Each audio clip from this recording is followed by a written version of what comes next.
I've been a rabbi for 18 and a half years, and in that time I don't think there's been a time where it's been more difficult to be a Jew than it is today. And that's not just because of the rise of anti-Semitism, although that is profound and scary and deeply unsettling.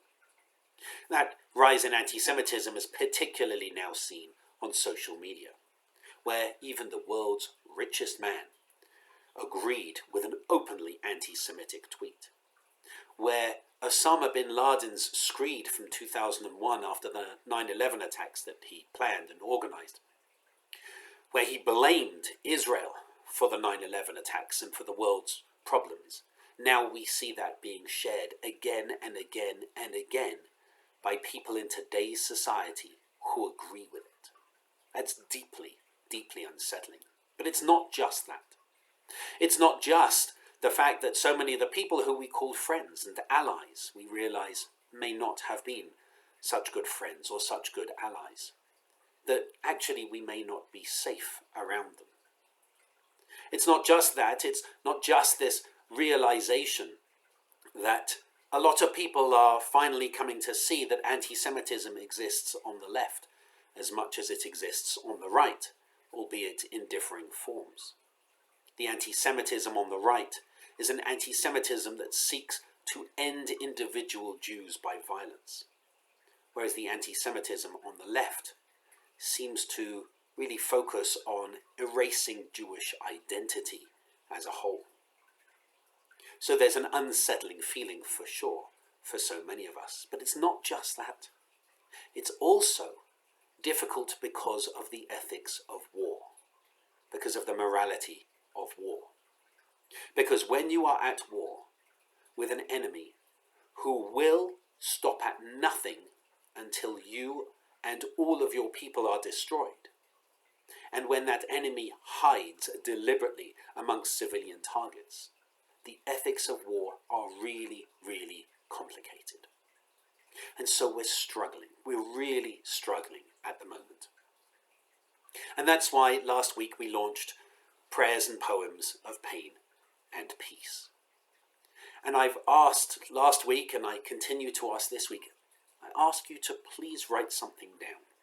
And please send it to me, email it to me, rabbineil@gmail.com. Please email me your prayers, your poems that are expressing the pain of the moment, are expressing hopes for peace. I'm receiving more and more submissions, and they're challenging. I had thought perhaps that we might come together and redact them in a way that they are palatable to all, but I suspect actually that's not where we're going. I suspect that what we're doing now, as I see all of these different entries, is that they're going to be very raw, that they're going to be very real. And when we send it out to people, or when we gather people together for a reading, we're going to work out what's best for that, it's going to challenge as well as comfort. It's going to allow us an opportunity to share where we are, to share our pain and to share our hopes for peace. So please write something down. Please add to this communal dialogue, these prayers and poems of pain and peace, so that we can be honest with this extraordinary, difficult, painful moment, and so that we can look beyond it.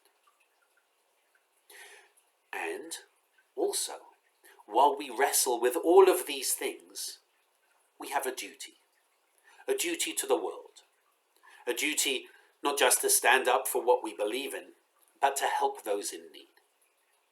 The Interfaith Community Shelter, or Pete's Place as it's colloquially known, was started by the interfaith community, including by Rabbi Schwab, my predecessor here at Temple Beth Shalom. And over the last few years, the number of people at the shelter, particularly over the Christmas period, has been quite low. This year they're expecting a return to the full number of people. And we, the Jewish community, we are responsible for making sure that everyone is fed during that time. The Christian communities are really busy with Christmas, and they're entitled to be. And so the Jewish community must step up, must say, we are here to help feed the homeless. If we can't do that, what are we? What do we stand for? We can wrestle, we can struggle, we should wrestle, we should struggle with everything that's going on in the world. But if that's only what our Judaism is, while those who are unhoused starve, then what is our Judaism? So quite bluntly, we absolutely need your help this winter season. Temple Beth Shalom is in charge of the food at the interfaith shelter from the 24th of December until the end of the month. And we need to feed 125 people every night. And so included in this pre-Shabbat message is the sign-up link. And I urge you to please sign up. We need people to make salads. We need people to be team captains. We need people to make different kinds of mains and desserts and so on. We need you. The Interfaith Community Shelter was set up because so many people were freezing to death in the winter on the streets of Santa Fe. And the interfaith community, particularly Rabbi Schwab, helping lead the charge, as well as Pastor Ben Lazalia and others. So many interfaith people, Father John Bethencourt was another. So many people came together and said, yes, this is our moral duty. And it is our moral duty. And so I urge everyone hearing this pre-Shabbat message, everyone in Santa Fe, to please sign up. Please help those in need. And please reach out as well if you are struggling at this really difficult moment. Because that's what it is to be Jewish. To wrestle with the world, to wrestle with the state of the world, and at the same time to actively improve it, to actively support those in need. The Yom Kippur Haftarah in the morning, Isaiah chapter 58, is not this the fast that I desire? To feed the hungry, to clothe the naked, to take care of people. Our religious practice cannot just be prayer, services, gathering, although that's an important part. It must also be to help those in need. And people need us. A lot of people in Santa Fe need us. And we need you to help us help them.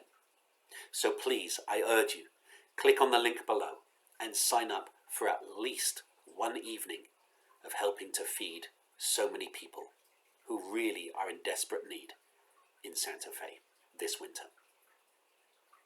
I look forward to reading your prayers, your poems of pain and pardon. I look forward to working with you at the Interfaith Shelter this coming December. And I wish you Shabbat Shalom.